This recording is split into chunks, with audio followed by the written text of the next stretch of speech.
Assalamualaikum warahmatullahi wabarakatuh. Halo Sobat Setiap Fakta Kehidupan. Tidak lupa kami sampaikan salam sehat, salam sejahtera, semoga tercurah segala bentuk kebaikan dan juga kita semua dalam lindungannya. Seperti biasa, kita akan berbagi kisah dari yang unik, menarik, sampai bikin nangis. Mari kita simak kisahnya.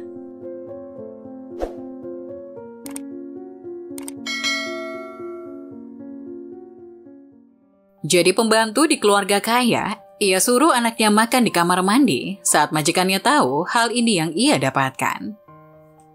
Seorang hartawan mengundang pembantu wanitanya untuk menghadiri jamuan makan malam bersama di rumah mewahnya. Ia juga berpesan pada pembantunya itu agar sekalian mengajak anaknya. Tapi tak disangka, karena wanita pembantu itu merasa dirinya tidak pantas makan bersama dengan orang-orang kalangan atas, justru membawa perubahan besar pada anaknya sejak itu. Ada seorang ibu muda yang merupakan orang tua tunggal yang membesarkan anaknya. Ia bekerja sebagai pembantu rumah tangga di rumah orang yang kaya raya. Dia kerja di rumah tersebut dari pagi hingga petang hari dan pulang di malam hari, melewati hari-hari bersama dengan putranya yang berusia 4 tahun. Setelah tuannya tahu kondisinya, sang tuan mengosongkan satu kamar untuknya dan anaknya. "Bawalah putramu ke sini, mulai hari ini kalian tinggal di sini saja," kata tuannya. Tapi si pembantu menolak dengan sopan. "Terima kasih tuan, tidak tuan, saya tidak mau merepotkan keluarga tuan." Mendengar penolakannya, sang tuan pun tidak memaksa, dan hal itu pun berlalu. Sebenarnya, si pembantu khawatir perbedaan si miskin dan si kaya yang mencolok akan berpengaruh pada anaknya. Pembantu juga mempertimbangkan satu hal. Rumah majikannya sangat besar, ada banyak kamar mandi saja ada puluhan. Bahkan kamar mandi paling kecil jauh lebih besar dari rumahnya sendiri. Ia khawatir putranya yang baru berusia 4 tahun akan merasakan perbedaan yang sangat besar bila ikut tinggal di dalamnya, dan ini akan mempengaruhi perkembangannya nanti. Suatu hari, majikannya akan mengadakan pesta di rumah. Banyak sekali tamu yang diundang, hingga kekurangan pekerja untuk melayani. Akhirnya ia meminta si pembantu, memintanya untuk pulang agak telat malam itu.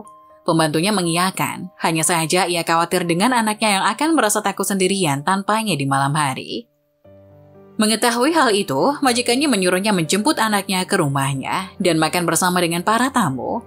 Saat si pembantu menjemput putranya, tamu undangan pun sudah datang. Ia pun masuk lewat pintu samping dan menyembunyikan anaknya di suatu kamar mandi yang tidak begitu diperhatikan majikannya. Kemudian ia mengambil piring di dapur dan menyajikan sosis dan roti yang sengaja dibelinya untuk putranya saat perjalanan pulang tadi. Anaknya ini tidak pernah masuk ke ruangan semewah ini. Ia tidak tahu apa itu kloset, tidak paham dengan pajangan warna-warni yang ditaruh di atas wastafel marmer. Tampak mewah dan gemerlap. Aroma ruangan itu membuatnya bukan main senang. Si pembantu mengatakan kepada anaknya, "Ibu mengajakmu ke pesta ini, tapi kamu tidak boleh makan dan duduk bersama dengan orang-orang dewasa di sana karena kamu masih kecil. Ini adalah ruangan yang secara khusus disiapkan majikan untukmu karena kamu adalah tamu istimewa," kata si pembantu kepada anaknya. Anaknya ini bermaksud meletakkan piringnya ke atas wastafel, tapi karena tubuhnya yang sangat mungil dan wastafel itu terlalu tinggi baginya, akhirnya ia meletakkannya di atas dudukan kloset. Ia duduk di atas lantai marmer kamar mandi yang indah itu. Ia makan sambil bernyanyi. Ia menikmati hidangan lezat yang jarang sekali bisa dinikmatinya. Tak lama kemudian, karena majikannya tidak melihat anak itu di ruang jamuan yang mewah, ia pun bertanya pada si pembantu. Tapi si pembantu tampak gugup dan tergagap menjawabnya. Dari tadi saya sibuk jadi tidak memperhatikannya. Mungkin, atau barangkali dia sedang bermain sendiri di taman." Sang majikan sepertinya mengerti sesuatu. Ia meninggalkan ruang utama pesta, mencari anak itu di mana-mana, hingga akhirnya menemukan anak itu di kamar mandi sambil bernyanyi di toilet. Sang majikan pun terkejut. "Kenapa kamu makan di sini? Tahukah kamu tempat apa ini?" Akhirnya tak disangka, hal yang terjadi selanjutnya membuat semua tamu terkejut.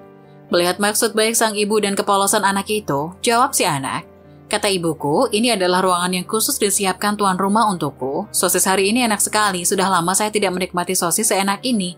Oh iya, siapakah Anda? Saya tidak mungkin bisa menghabiskan sosis seenak ini sendirian. Maukah Anda menemaniku menikmati hidangan lezat ini?"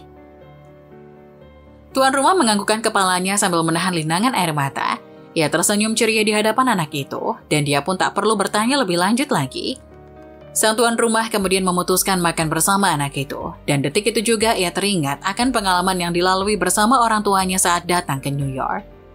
Ketika itu mereka sangat miskin dan pernah mengalami masa-masa yang sangat getir. Sang tuan rumah lalu kembali ke ruang utama pesta dan mengumumkan kepada para tamu undangannya bahwa ia harus menemani seorang tamu spesial, sehingga tidak bisa berpesta bersama-sama dengan mereka. Setelah selesai bicara, ia membawa piring yang penuh dengan makanan kesukaan anak itu ke dalam kamar mandi. Sang tuan meniru cara makan si bocah. Ia letakkan di atas dudukan kloset, duduk di lantai bersama dengan anak ini dan berkata, "Sayang sekali bila makanan seenak dan ruangan senyaman ini hanya dinikmati seorang diri.